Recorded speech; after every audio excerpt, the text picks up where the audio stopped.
Get on the mat, mop girl! I'll let you swing!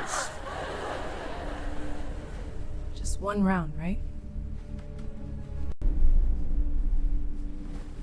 Stop dodging and fight back! I'm watching your timing. Who taught you that? I know that stance. You're the shadow, aren't you? That life was buried. What kind of room laughs when a woman is being humiliated?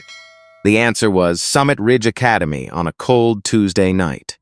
The mats were bright under the overhead lights. The air smelled of sweat, rubber, and old disinfectant. Heavy bags swung softly in the corner.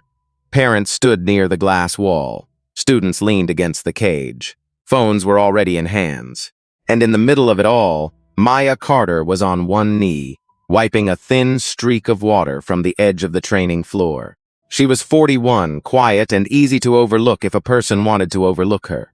Dark work pants, gray academy shirt, rubber gloves, a blue cleaning bucket beside her. Her hair was tied back beneath a faded black scarf. She had cleaned that floor every morning and every night for almost 3 years. Most people never said her name. Brandon Hayes did not even try. "Yo, mop girl." His voice cut through the gym. A few students turned. One of them smiled before he understood what was happening. Brandon walked toward her with his hands loose at his sides, his black belt tied perfectly around his waist. He was 30, tall, polished, and built like the posters on the wall. Summit Ridge had made him the face of the academy. His picture was near the front desk. His trophies were in the lobby case. His confidence filled rooms before he entered them. Maya kept wiping. Brandon stopped close enough that the toe of his bare foot touched the damp edge of the mat. "You missed a spot," he said. Maya looked down. There was no spot. The room waited. Brandon pointed at the clean floor. "Right there, on your knees, where you belong." The first laugh came from a young man near the cage. Then another. Then a small wave of laughter moved through the room. Nervous at first, then louder, because cruelty becomes easier when people do it together. Maya's hands stopped moving. Behind the check-in desk, Mrs. Linda Parker, the receptionist, lifted her eyes from the appointment book. Her mouth tightened.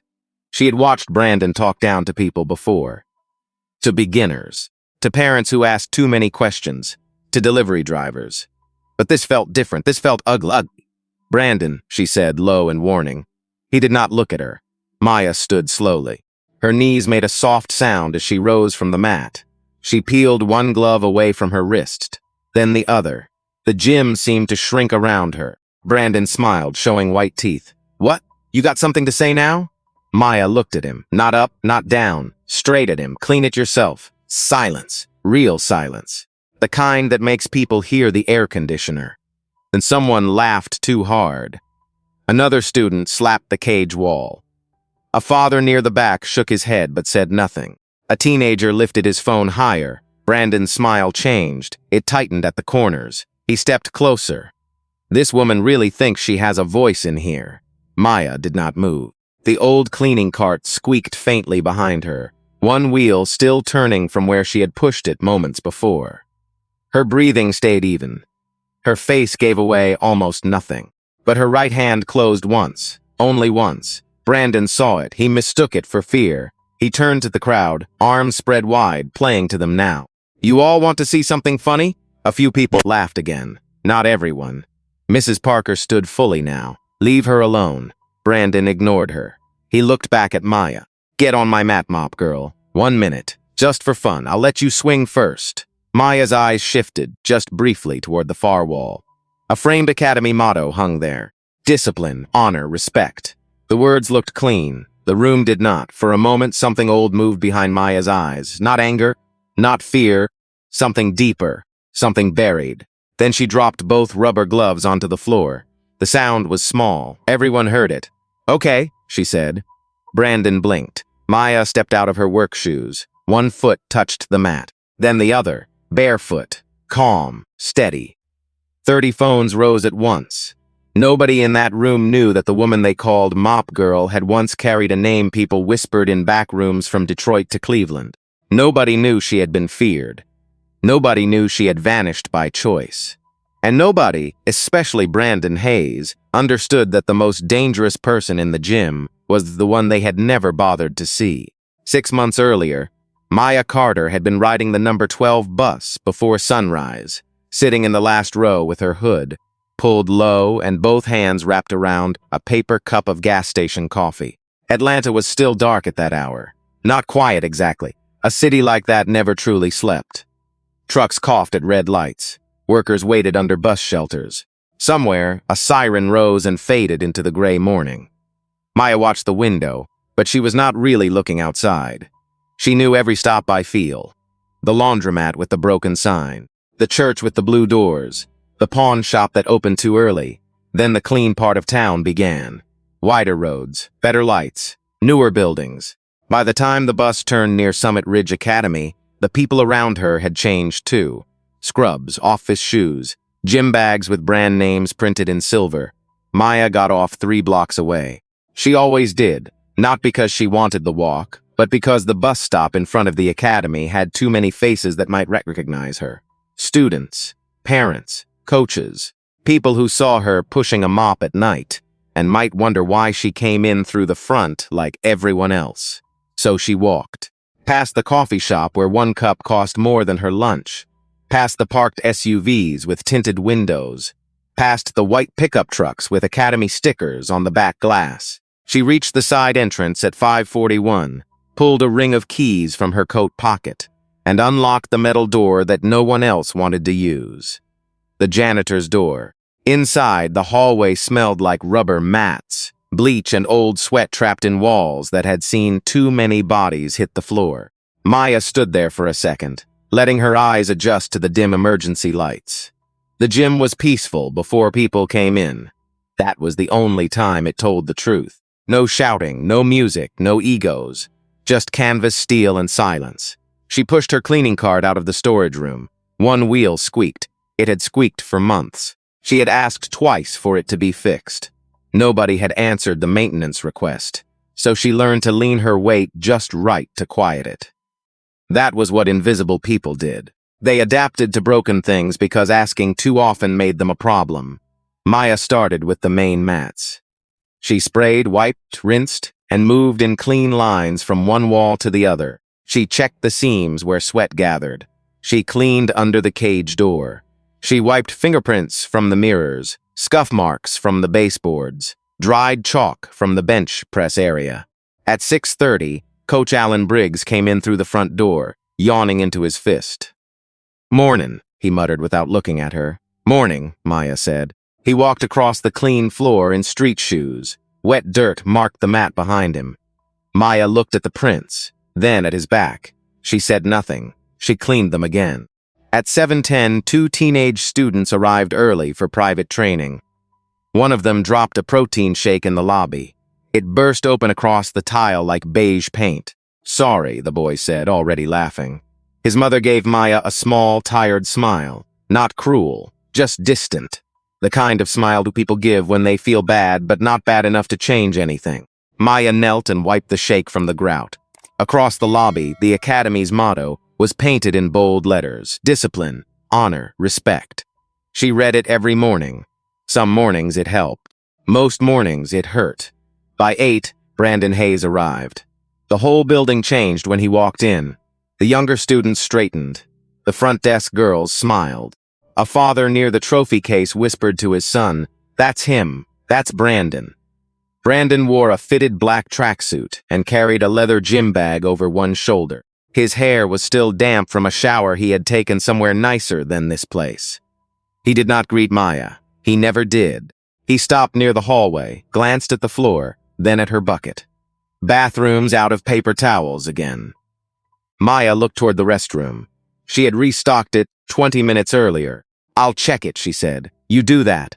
He walked away before she finished answering. His voice was casual, almost bored. That made it worse. Cruelty spoken calmly had a way of sounding like policy.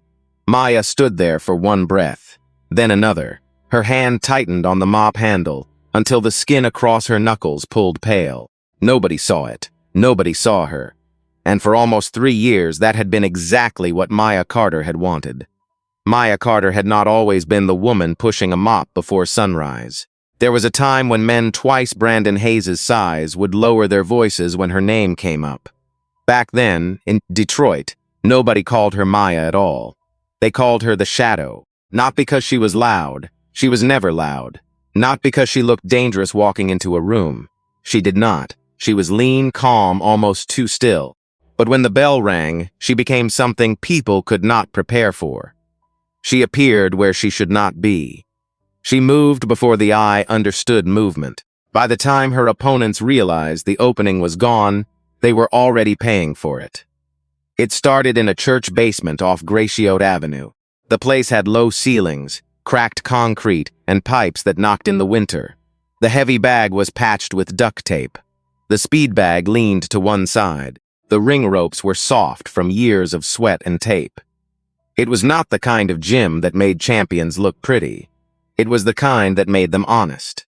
Coach Henry Wallace ran it with a whistle, a folding chair, and a voice that could stop a room. Henry was 64 when Maya met him.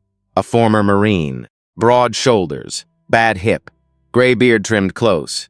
He had hands like old leather and eyes that missed nothing.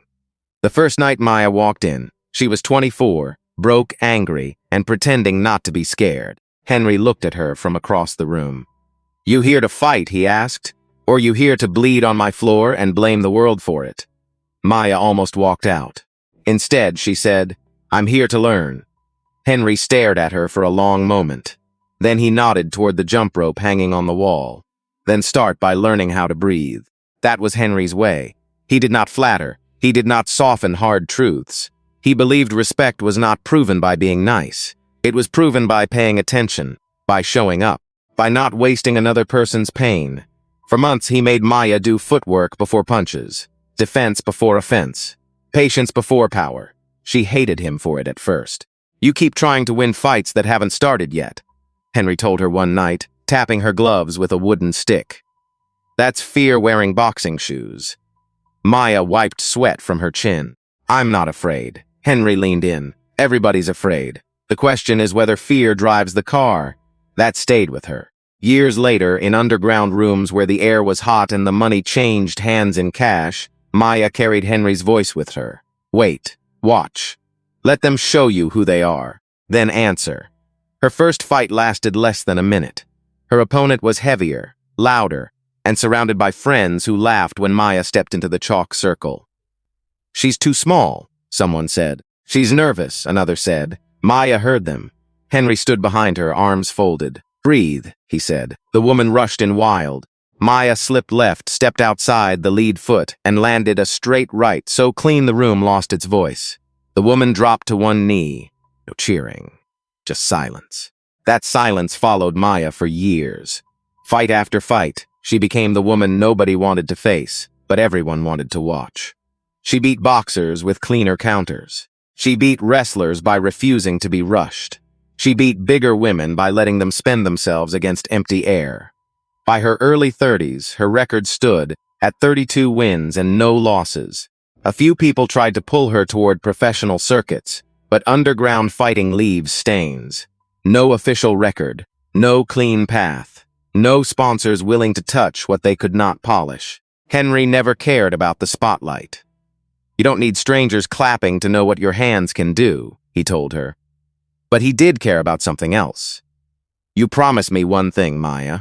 She was sitting on the ring apron, unwrapping her hands after another win. Her knuckles were swollen.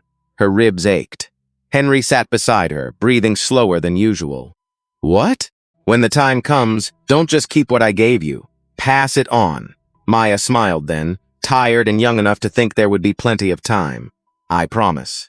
Henry looked at her like he did not fully believe promises made after victory. Still, he nodded. And for the first time that night, he smiled. The night Henry Wallace died, Maya Carter won the cleanest fight of her life. It was not in a stadium. There were no cameras from any sports network, no sponsor banners, no licensed judges sitting ringside. Just a warehouse on the west side of Detroit, with water stains on the ceiling, folding chairs along the walls, and a chalk circle marked on cracked concrete. The crowd was packed shoulder to shoulder, men in work jackets, women in boots. Old fighters with scarred brows, young ones with too much pride and not enough patience. Cash moved from hand to hand. Someone had brought a portable speaker, but the music had stopped before the fight began. People wanted to hear the punches. Maya's opponent that night was a former Golden Gloves finalist from Chicago named Renee Dawson. 36, strong shoulders, heavy hands, the kind of fighter who did not waste motion. She had knocked out her last 3 opponents and walked into the circle with a calm that told Maya this woman had seen real rooms before. Henry stood behind Maya, one hand on her shoulder. "Respect her," he said. Maya nodded. "And don't admire her." That made Maya look back. Henry's mouth curved just a little. "Respect keeps you sharp. Admiration makes you late." The bell was a hand slap against a metal chair. Renee came forward behind a stiff jab. Maya gave ground. Half step, eyes steady. The crowd started calling for blood, but Henry's voice cut through the noise. "Let her talk." Renee threw a right hand that could have cracked a jaw. Maya slipped outside. No counter. Not yet. Another jab. Another right. Maya watched the shoulder, the hip, the left foot dragging a fraction before Renee loaded power there. Second round, if anyone had bothered to call it rounds. Renee made the same mistake again. Her right shoulder twitched before the cross. Maya stepped inside it, turned her body small, and landed a left hook to the ribs. Short, heavy, personal. Renee's breath broke. Maya did not rush. She touched her with a jab. Then another. Renee swung wide. Maya ducked under, pivoted, and put a straight right down the middle. Clean, surgical. Renee dropped to one knee. The warehouse fell silent. Not shocked. Not excited. Silent. Because everyone there knew the difference between violence and mastery. Renee tried to stand. Her legs answered late. The man acting as referee waved it off. Maya backed away at once. No celebration. No raised hands. She walked to Renee, offered her palm, and helped her up. Renee looked at her, breathing hard, pride wounded but not broken. "You're better than they said," Renee whispered. Maya shook her head. "So are you?" Henry heard that. He looked proud but tired. Too tired. Outside, the air was cold enough to make every breath visible. Maya had a towel around her neck, sweat cooling under her jacket. Henry walked beside her toward his old pickup. The parking lot lights buzzed overhead. "You did right in there," he said. Maya smiled. "You mean I listened?" For once, she laughed. Then Henry stopped walking. At first, Maya thought his hip had locked. "Coach?" He placed one hand on the hood of a parked car.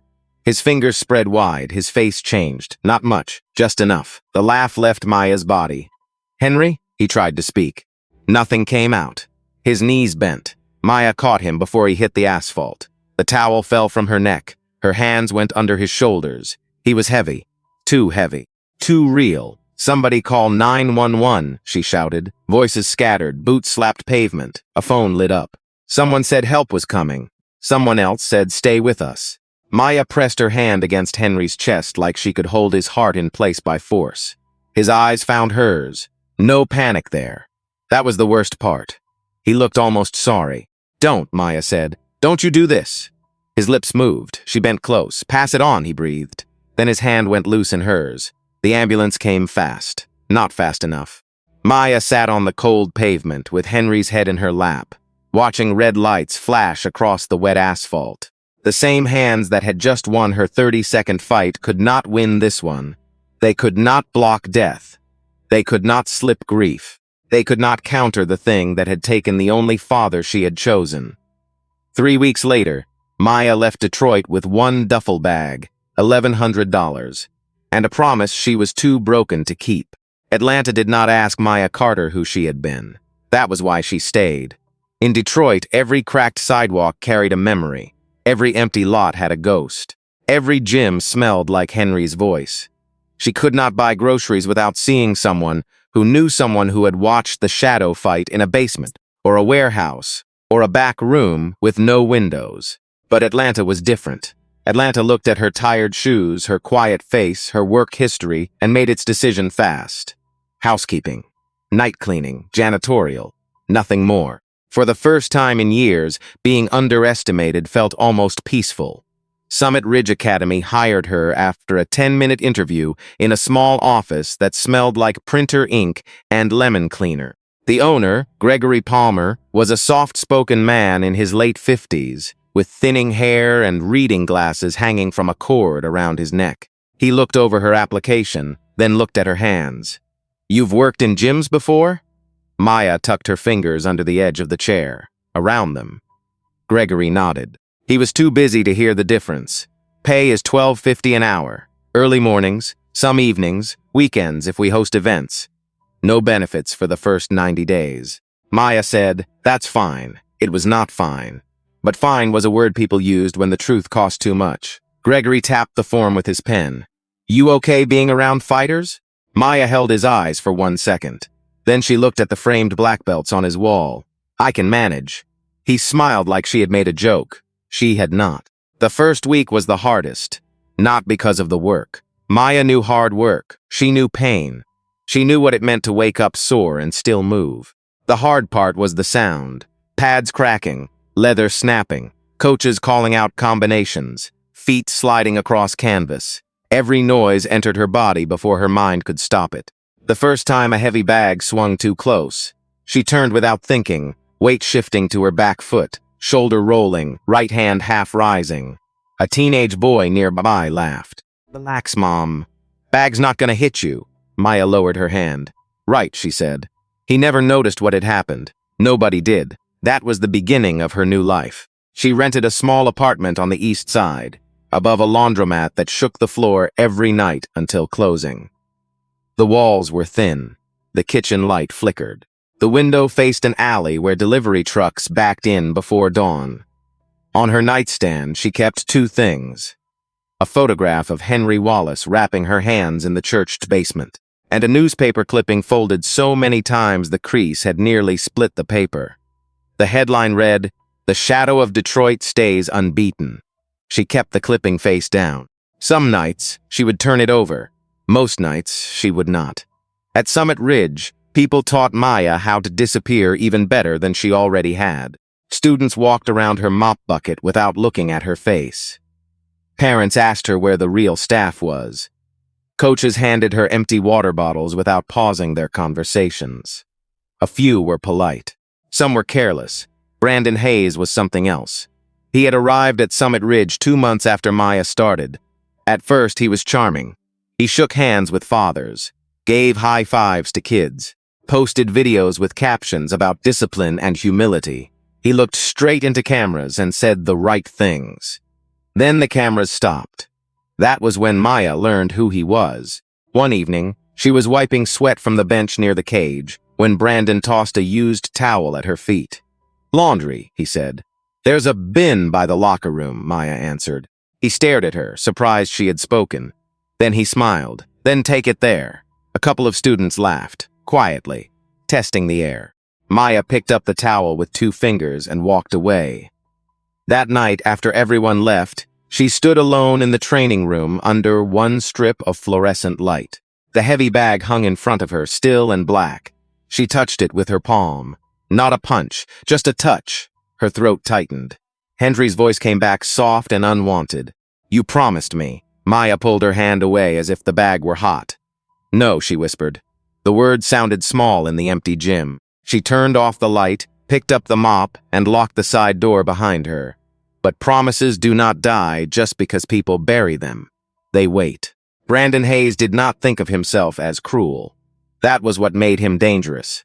In his own mind, he was just demanding, just confident, just honest in a world that had gotten too soft. He told students that pressure built champions. He told parents that sensitivity ruined discipline. He told himself those words so many times they began to sound like character. But underneath the clean uniform, the trophies and the easy smile, there was a crack. And it had a name: Ethan Brooks.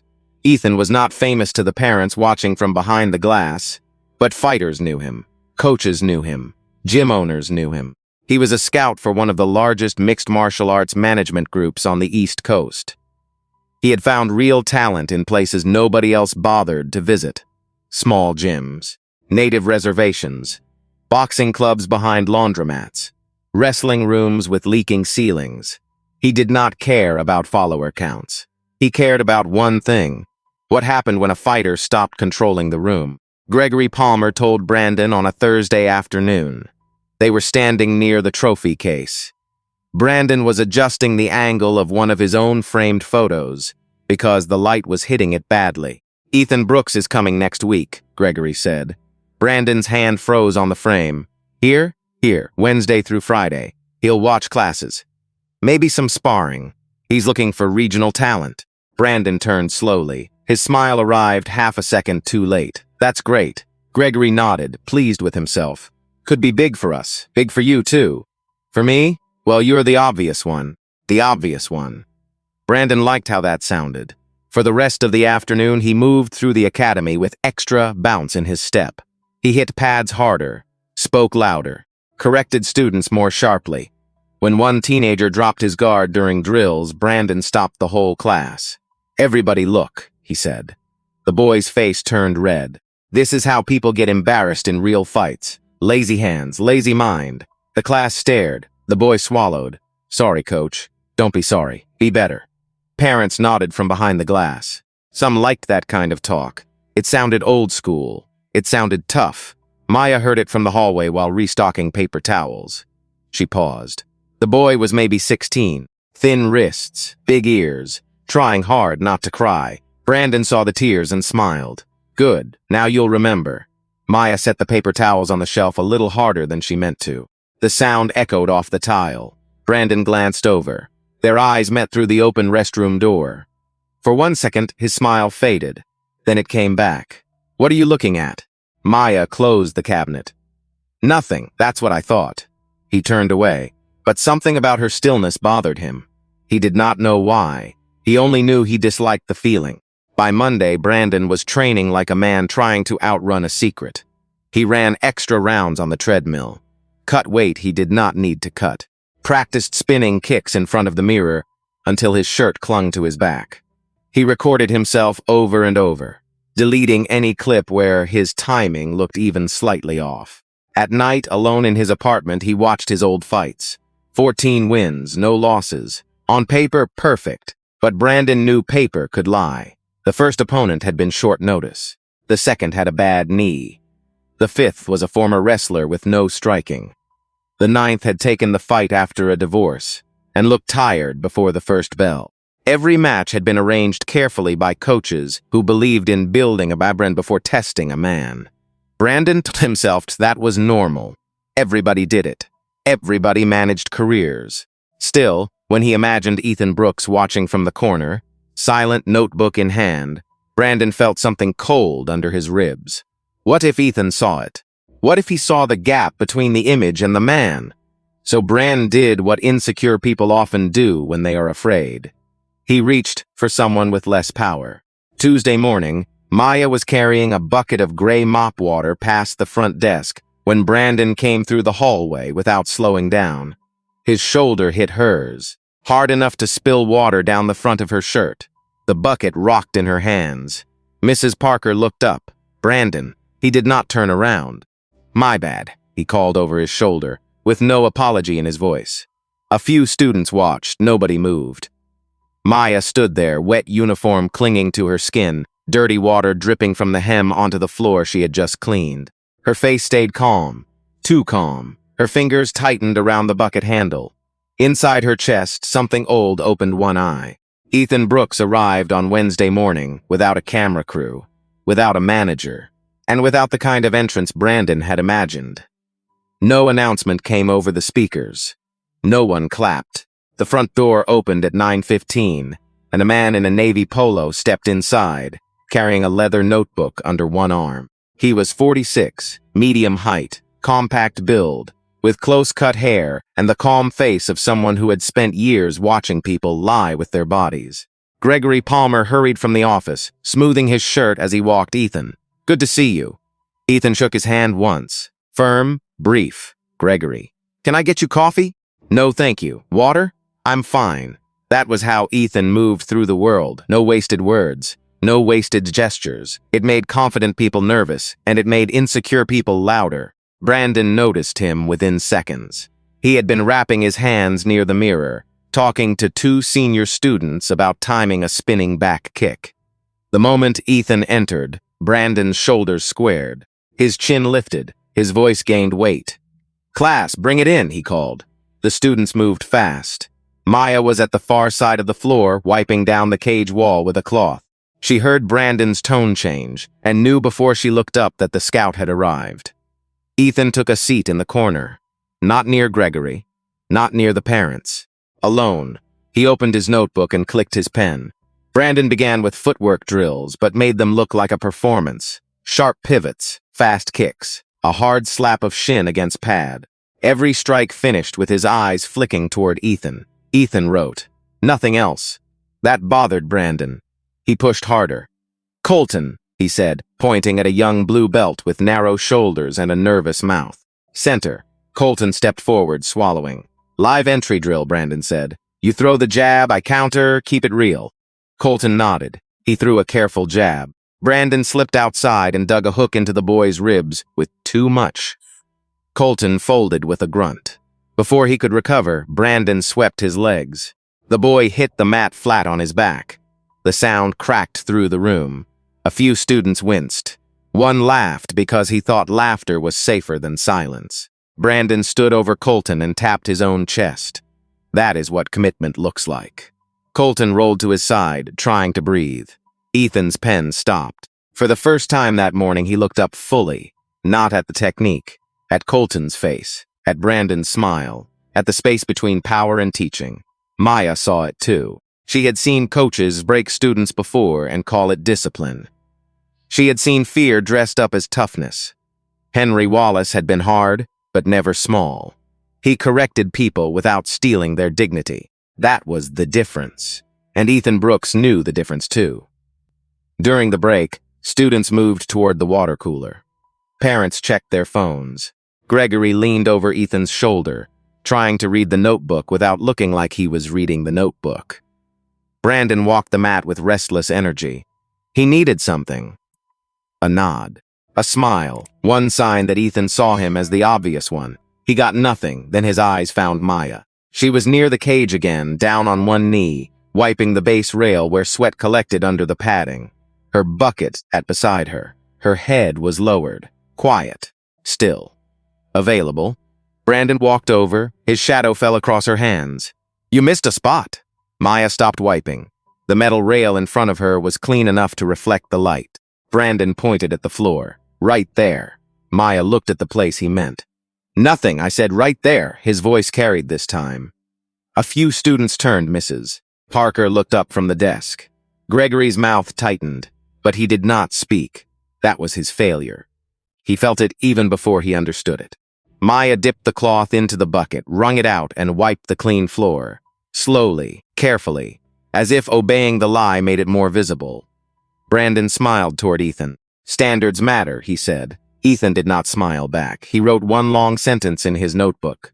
Brandon's jaw flexed. That evening, after the last class ended and the front door locked, Maya stood alone under the dim lights. The academy was quiet again. No students.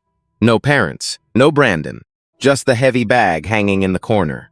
She stared at it. Her breathing changed. One step forward, then another. She placed her palm against the leather.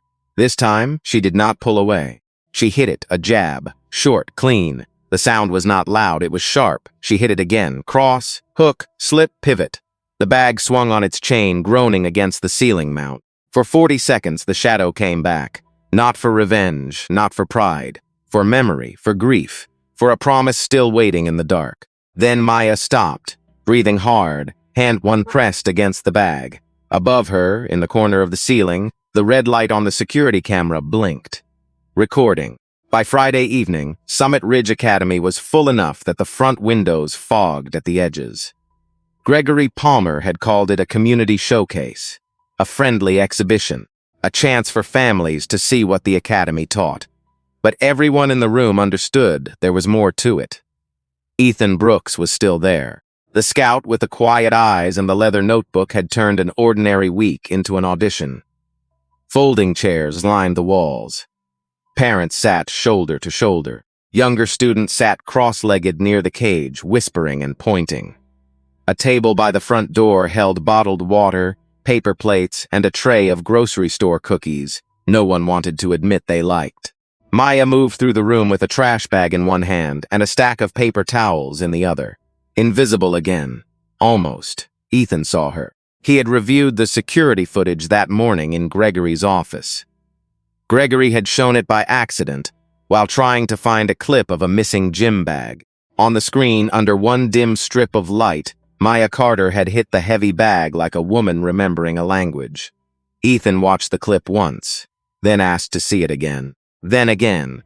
Gregory laughed uneasily. She probably took some cardio boxing class somewhere. Ethan did not answer. He watched her feet, her balance.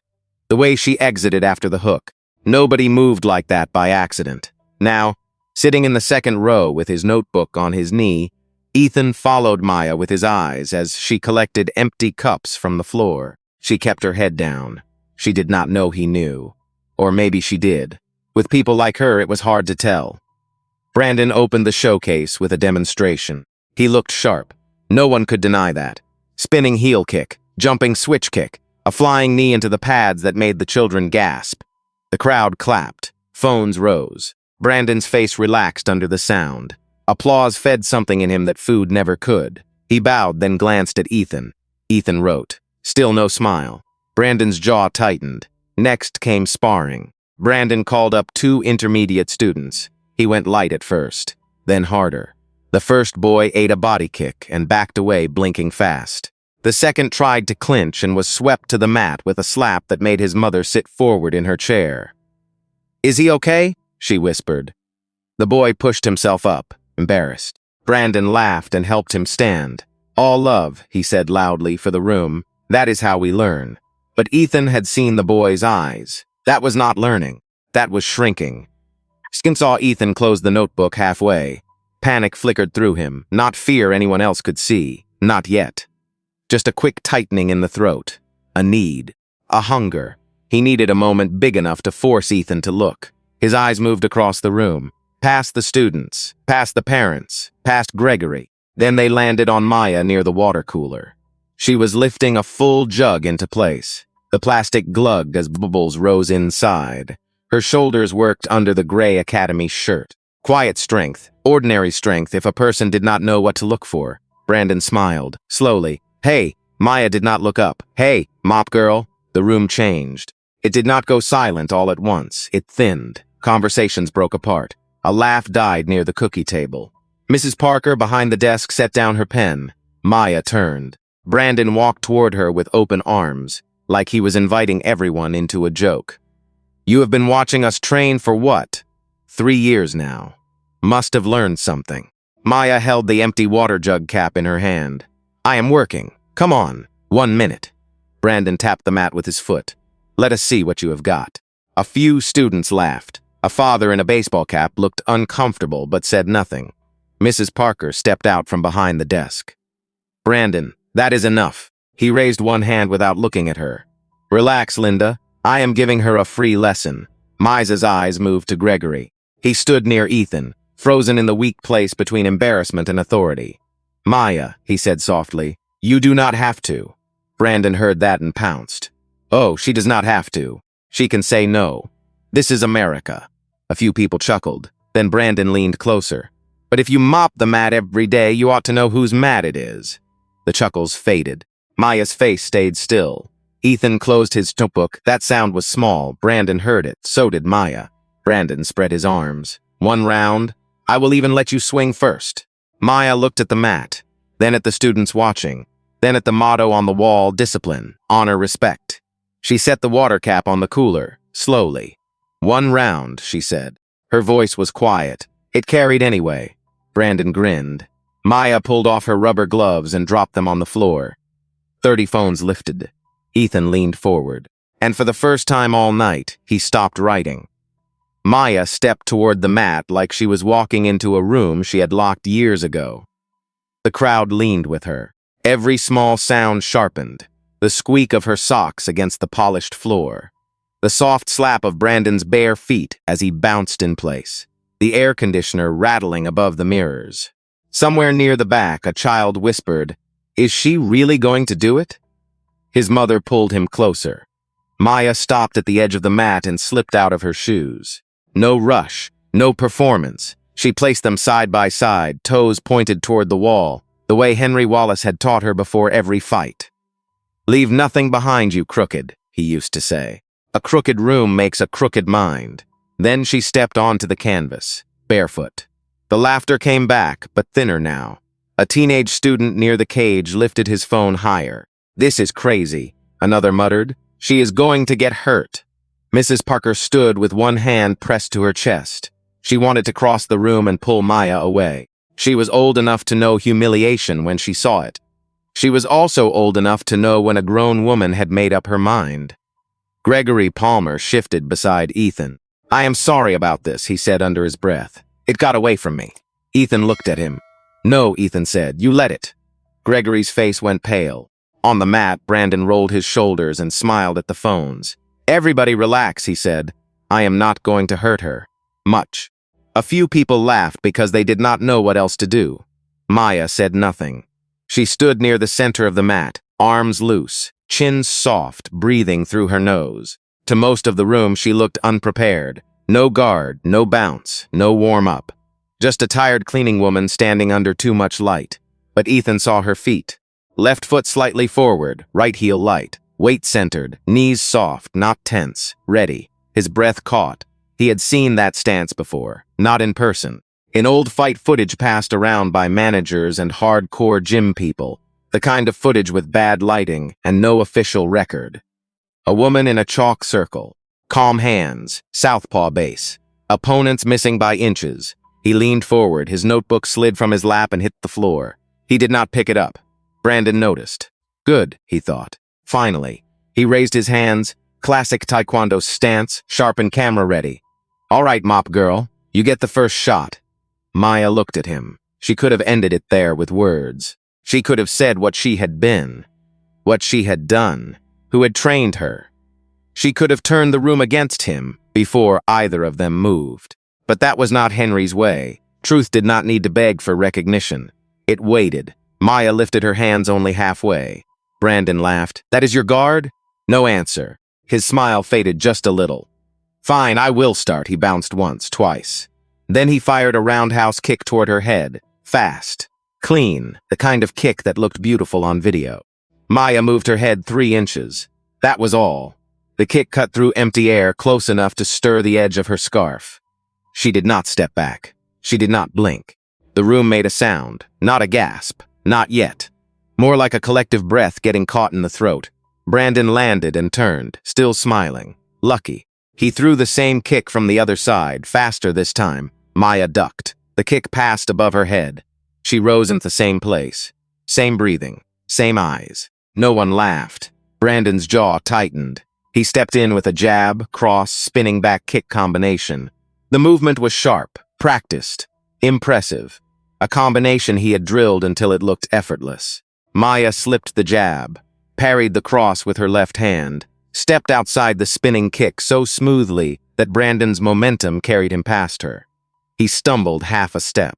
Only half, but everyone saw it. A phone lowered near the front row. Someone whispered, "Wait." Brandon turned. His face was different now. Maya still had not thrown a single strike. That was what frightened him. Not the movement, not the silence, the restraint. Brandon came forward again, but this time there was no smile. He threw a hard jab. Maya slipped it. A cross. She turned her shoulder. A hook. She rolled under it. Then Brandon spun, trying to save the moment with the kick everyone knew from his videos.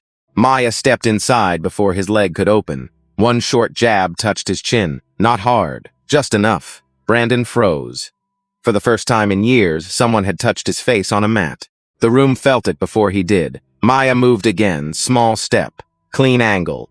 A right hand to the body, tight and sharp, placed under the ribs like a key sliding into a lock. Brandon folded. Air left him in a broken sound. Maya could have followed. She did not. She stepped back and waited. That hurt him worse. His eyes lifted, wet with shock. Pride pulled him upright. Fear pushed him forward. He charged with everything he had left. Punches, a switch kick, a wild hook that came from panic, not training. Maya read all of it. She checked the kick with her shin. The sound cracked across the gym. Brandon winced. His balance broke. Maya stepped in, left hook to the body. Right uppercut through the guard. Left hook to the jaw. 3 strikes. Fast, controlled, final. Brandon's mouthguard fell to the mat and bounced once near a student's foot. The boy stared at it like it was evidence. Brandon stumbled backward until the cage caught him. His hands dropped, his chest heaved. His eyes looked through the room but did not find a place to land. Maya stood in front of him, calm, breathing steady. She drew her right hand back. Everyone saw it. Brandon saw it. For one terrible second, he understood the truth. She could end it. She could put him down in front of every phone, every parent, every student, every lie he had built. Maya held the punch. 1 breath. 2. Then she lowered her hand. She turned away. The gym erupted, but not in cheers. It was confusion, shame, shock. People stood up too fast. Chairs scraped. Someone's whispered, "Who is she?" Ethan Brooks walked onto the edge of the mat. "Maya Carter," he said. She turned. He held up his phone. On the screen was an old grainy photo from a Detroit Fight article. A younger Maya stood in a chalk circle, fists raised, eyes cold and clear. "The shadow," Ethan said softly. The room went silent again. Brandon slid down the cage to the mat. Gregory Palmer stepped closer. His face drained of color. "Maya?" She looked at him, and for the first time since anyone in that building had known her, she did not lower her eyes. "I was," she said. Ethan shook his head. 32 wins, no losses. You disappeared after Henry Wallace died. People thought you were gone." Maya swallowed. The name hit harder than Brandon ever could. "I was gone," she said. For a while, Mrs. Parker began to cry behind the desk. Not loudly, just enough that Maya heard it. The older woman pressed a hand to her mouth. Ashamed of every day she had watched Maya be treated like furniture, and told herself kindness was enough. Gregory looked at Brandon, then at the students, then at the motto on his own wall. Discipline, honor, respect. For once, the words accused him. He stepped onto the mat. "Brandon," he said, voice shaking, "you are suspended from coaching immediately, pending review. Everyone who recorded this, do not post it as entertainment. If you share it, share the truth." This academy failed tonight. Brandon did not argue. He could not. Ethan faced Maya. "I am not here to drag you back into fighting," he said. "I run a development program for young women who have been overlooked their whole lives. They need someone who knows what it means to be invisible and still stand steady." Maya looked down at her hands, scarred knuckles, old pain, a promise. Henry's voice came back gentle now. "Pass it on." The next week, Summit Ridge changed, not perfectly. Real change never happens in one dramatic night. But it started. Brandon returned as a student, not a coach. He apologized without excuses. Some accepted it, some needed time. Maya understood both. Gregory renamed the back training room after Henry Wallace. A small brass plaque went up by the door. Maya touched the letters with 2 fingers and cried, where everyone could see. 6 months later, they called her Coach Carter. She trained girls who had been told they were too small, too angry, too quiet, too late. She taught them to breathe first, to watch, to respect themselves enough not to become cruel. And every morning before class, Maya polished Henry's plaque herself. Not because she was the janitor, because remembering is sacred work. So if you have ever been underestimated, ignored, or made to feel small, remember Maya Carter. Sometimes the strongest person in the room is not the loudest one. Sometimes power is quiet. Sometimes dignity waits until the right moment to stand up. And if this story moved you, share it with someone who needs to remember their worth. Then tell me, have you ever been judged before anyone knew who you really were?